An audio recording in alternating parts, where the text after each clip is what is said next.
Good evening, everyone. In my native language, I would say to you, Maneru Masquera Sei, which literally translated means, good evening, how has been your day? Now, I know it's afternoon for you there in Salvador, Brazil, so I should be saying good afternoon, which is Mangwanani Masquera Sei. Thank you so much for having me here today. My name is Getrude Ruwadzano Munyaradzi Matshe, and it's an absolute honor to be presenting here today at the Afrofuturism Conference in Salvador. I'll start with a poem that I wrote to commemorate this amazing event. The poem is called Seeds of the Future, Africa's Resilience Unfurled. They thought they had buried us in the earth, but didn't realize we are seeds, awakened to our worth. My grandmother's wisdom, a tale of old. For trees to survive, their seeds must be bold. Mother Africa, in her vast embrace, scattered her children to distant place. Through slavery's chain and the master's reign, our diaspora journey, a history of pain. Colonial masters with divisive might drew borders, kindling tribal fights, brother against brother, sister to kin, a legacy of discord, a world of sin. Economic refugees far from home, in lands unknown, we had to roam. Yet time travelers, stardust, we are born to rebuild the continent wherever we are thrown. A quantum leap into the 23rd century. With intuitive gifts, we'll rewrite our story. We will rise with unwavering might, harnessing Africa's wealth in a future so bright. Gold, oil, platinum, riches untold, for centuries plundered, our stories untold. But buried, not dead, we thrived and thrived. In fertile soil, our roots have derived. Giants before us, heroes unseen, their DNA in us, in our blood it convenes, resilient, strong, an unbreakable bond to the motherland where we all respond. Amidst the weeds, we flourish and succeed. Roots intertwined, a powerful creed. One drop of Black blood, our key, our bond, the unbreakable chain. In unity, we respond. You see, Africa is not just a place of birth, but a feeling, a heartbeat, a legacy. Defining our souls, in us it resides. Untangling our roots, no one can divide. So as we leave this conference transformed, we stand, for our minds stretched by new experiences expand. Cutting chains, we free ourselves, indeed, but cutting our roots, we won't ever concede. So let's go back to the future with hope, with joy and optimism. We'll surely cope, for our future was paid for by our masters and our ancestors' blood. For we stand on the shoulders of giants. In our veins runs their blood, our blood. Thank you. It's an absolute honor for me to share my story with you today. I was born in a small village called Wedza on the eastern highlands of Zimbabwe and Mozambique. Africa is a harsh continent, but it prepares you to live anywhere in the world. I guess the message I would love to leave with all of you is how I grew up, the challenges that I had. I was born to two amazing parents who realized that they could change the course of our lives and break the chains of poverty if they educated their children. By the time I was 14, my father would put my sister and I on a bus and send us to the city to look for jobs and apply for jobs, but not take them. You see, I was born in apartheid Rhodesia, where Black and white people didn't mix. I was born in a world where Black people had to walk on one side of the street and white people on the other side. A world where I could only walk into a shop from the back at a window and not come in through the front door. I'm 56 years old, and I remember Independence Day in Zimbabwe. My mother took me shopping, and for the first time in my life, at the age of 13, I could pick things off a shelf and put them in the basket and go to the counter and be served and pay for those goods. Before Zimbabwe had independence, you had to go to the back of the shop. So every school holiday, I would go to the city, apply for jobs and not take them. My father would say, you have to learn to stand and speak in front of white people. You have to gain confidence. That school holiday, when I was 18 years old, I had 4 job offers. I had to quit school at the age of 18 because my father had lost his job and the bank was about to repossess our home. So I didn't finish my final year in high school. I had to correspond to finish. I had applied to be a nurse. I had applied to be a pilot. I had applied to be a COBOL programmer or an air hostess and got all 4 jobs. And my father sat me down and said, technology is the future. He said, there's this thing called a computer. You should take the computer programming job. It will change your life. Technology is the future. My father didn't even know what a computer was at that time. You see, my dad was a chartered accountant who studied in London, went back to Rhodesia, and could not get a white-collar job because he was Black until 1980 when Zimbabwe got independence. So he taught me to be confident by sending me to apply for jobs and not take them, to build the confidence to stand in front of white people and speak. So I became a first-generation coder. I programmed computers in BASIC, Pascal, COBOL, and Fortran, and it changed the trajectory of my life. So what is happening at this conference today really excites me because we need to remember as African people that we have been scattered throughout the diaspora for a reason. We are time travelers. We have gone to different countries, dispersed through slavery. Some of us dispersed as economic refugees, through wars. But wherever we have landed, we have survived and we can thrive. Whatever country you are in, as part of the Africa diaspora, is the right country for you. So it's now your decision to decide, what am I going to do from here? How am I going to educate my children? How am I going to build my community and make it grow and thrive?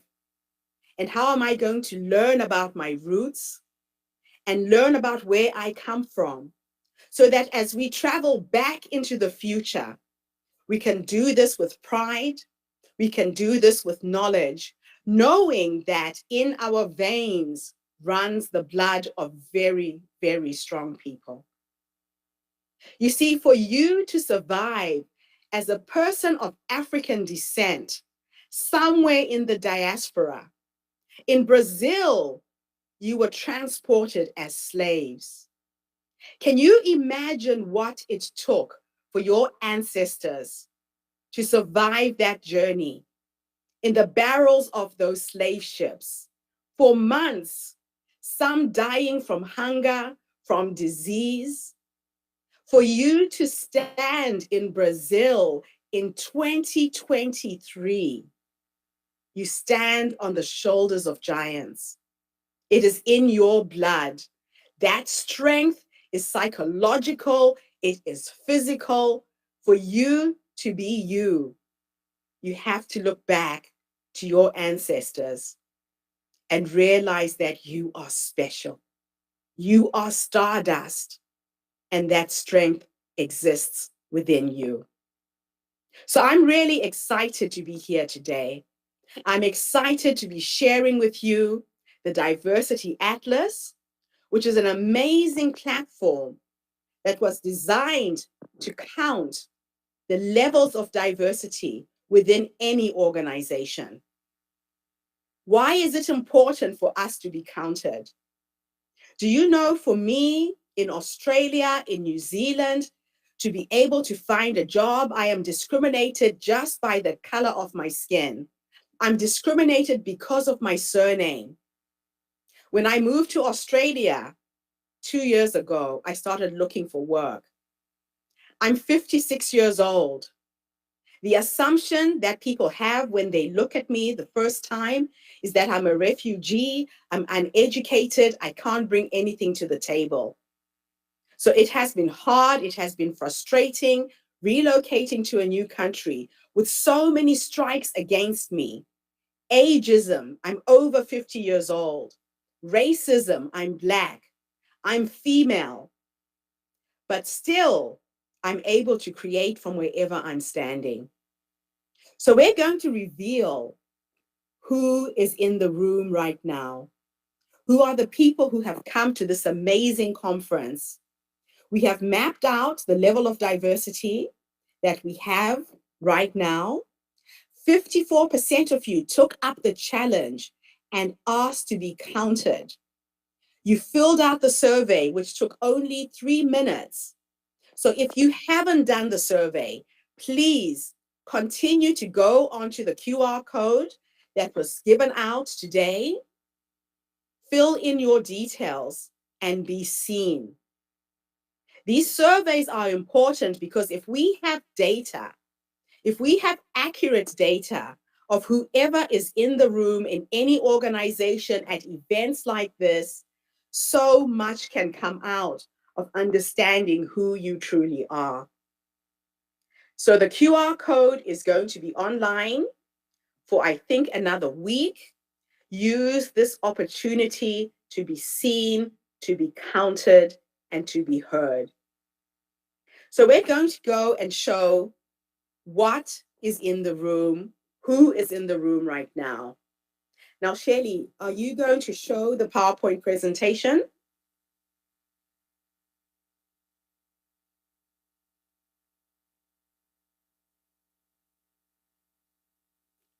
I can't hear you. If you can hear me, you must be muted. And do I need to share my screen?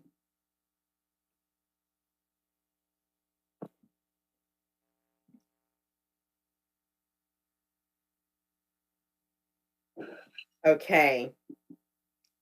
So these are the results of the survey that was taken to show us who is in the room with us right now. It's really exciting to know that all of you took the time, and give me a second.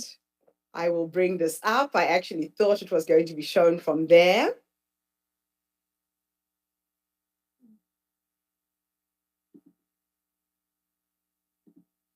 Okay. Technology is great when it works. I'm going to try and do this another way.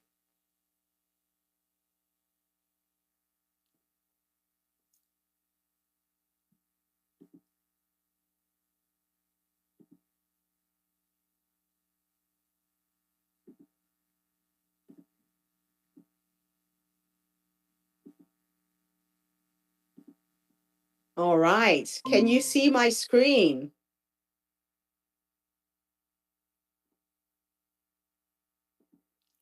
Can I get confirmation that the screen is showing before I go into revealing the answers? Fantastic. All right. So, cultural diversity event mapping. Who are we now at this amazing event? We had 54 participants who filled out, and thank you so much for doing this. Identified 5 countries of birth, 23 ancestral groups, 21 languages and dialects, 9 distinct worldviews with 9 branches. Shelley, before I continue, did you want me to go through what Diversity Atlas is first? Because we had that in the recorded presentation. Okay, thank you.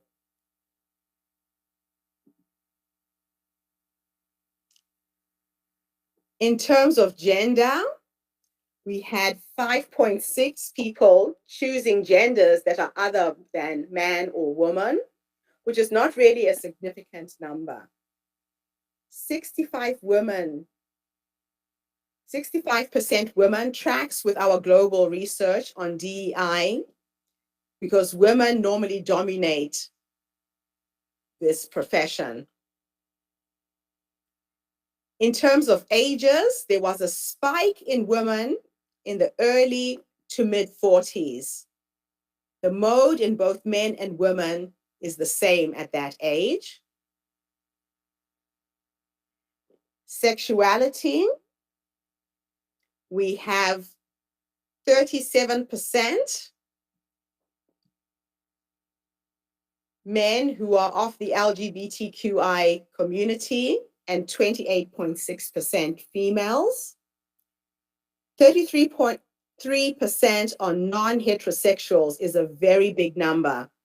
And our study shows that people who identify in the LGBTQI community are more likely to submit to a DEI survey. Long-term conditions.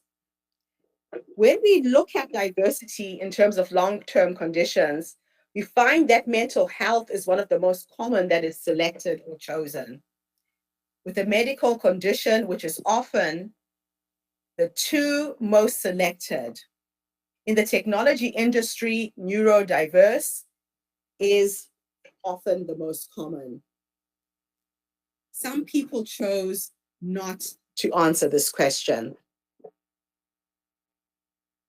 In terms of countries, 88% of people were from Brazil, 3.7% from the UK, 3.7 from the United States, 1.9 from Denmark, and 1.9 from Guyana.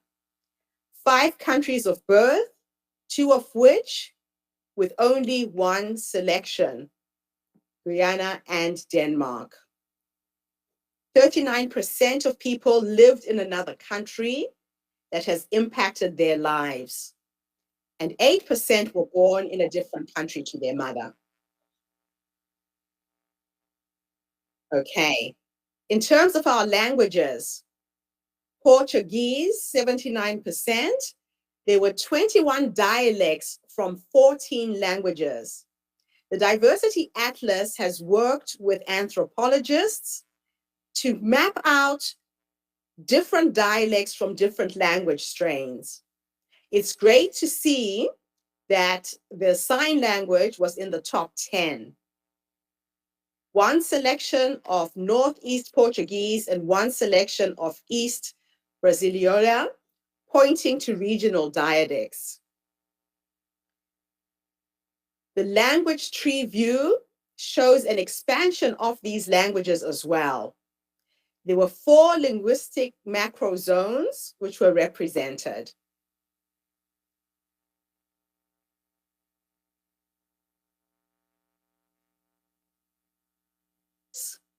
we found that Spiritism is the top selection in Brazil with 77% women, and only 2 with more men than women were agnosticism. We also had Jedi as a world view. So may the force be with them, all the Jedis in the room today. In terms of ancestry, we had 23 ancestral groups, a mix of continental European, national Italian, cultural African American, and ethnic and tribal. Really interesting to see where everybody is coming from. Cultural belongings. From just 5 countries of birth, we see 19 cultures selected, which reinforces our messaging that no continent, no country or region is a cultural monolith. Identity priorities. 43% identified as my ancestry. We saw a rich ancestral mix, and what we see here is an indication that our ancestry is very important to us and was the most commonly selected cultural and social identity priority. This is how people identified, most common selections by both men and women. Filtering priorities by gender, we see ancestry at the top of both, but within in other differences such as politics for men and religion for women. The way people identify with their appearance, only 7.4% skipped this question, which is a great result. In corporate organizations in Western countries, prefer not to answer can be as high as 30%. Now, prefer not to answer, although people don't tick this box, is actually an answer or an indication of what people think of. Appearance had a low preference not to answer rate, but religion and worldview had a notably higher one at 18.5%. Event-specific questions. 81% of people agreed that D&I is being actioned well in connection with the ESG. Then again, only 20% did not. 72% of people think these measurements are always or frequently actioned, and 68% are attending their first Afrofuturism event. So please go onto the survey queue and fill out the survey. It takes 3 minutes. What happens is when you take surveys, you give organizers, you give businesses accurate data to reflect that you are present. This is going to be up for the rest of the week. So please pull out your cell phones, take a picture of this QR code. Shelley Green is our representative there in Brazil. So Shelley, thank you so much for this amazing opportunity. Paulo, it's been an absolute honor for me to present and share these findings with your community today. I hope this has been interesting for all of you as well.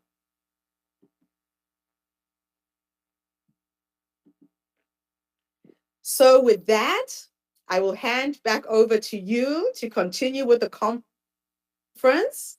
I look forward to coming to Brazil next year and presenting in person. This has been an absolute honor.